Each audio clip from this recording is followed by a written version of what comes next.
સુરતમાં દારૂની હેરાફેરીનો પર્દાફાશ થયો છે। બુટલેગરોએ એમ્બ્યુલન્સની આડમાં વિદેશી દારૂની હેરાફેરી કરતા હતા, જેની સરથાણા પોલીસને જાણ થતાં પોલીસે રેડ કરીને દારૂની હેરાફેરી પકડી પાડી। સરથાણા પોલીસે એમ્બ્યુલન્સમાં લઈ જવાતો લાખો રૂપિયાનો દારૂ પકડી પાડ્યો અને નરેશ બિશ્નોઈ નામના આરોપીની ધરપકડ કરી છે, જ્યારે કિશન બિશ્નોઈ નામના આરોપીને વોન્ટેડ જાહેર કર્યો છે। બુટલેગરને હતું કે એમ્બ્યુલન્સની આડમાં દારૂની હેરાફેરીને કોઈને ગંધ નહીં આવે, પરંતુ પોલીસે બુટલેગરના સપના પર પાણી ફેરવી નાખ્યું છે।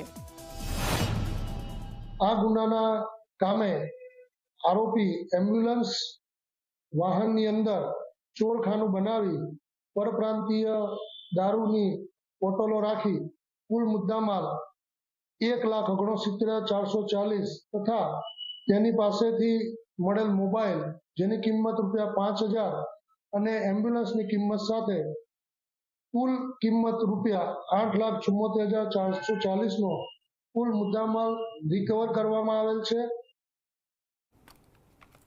તો આ સાથે બ્રેકિંગ ન્યૂઝ